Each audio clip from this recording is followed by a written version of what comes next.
மாயையின் புயலிலிருந்து தன்னைத்தான் காப்பாற்றிக் கொள்ளுங்கள். ஓம் சாந்தி.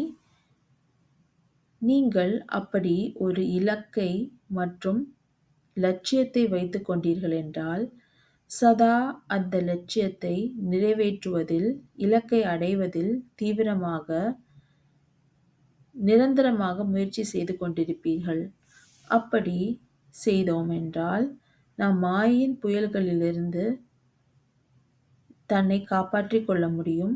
மற்றும் நமது லட்சணங்கள் கூட நமது லட்சியத்திற்கு ஏற்றவாறு, நமது இலக்கை அடைவதற்கு ஏற்றவாறு இருக்கும்.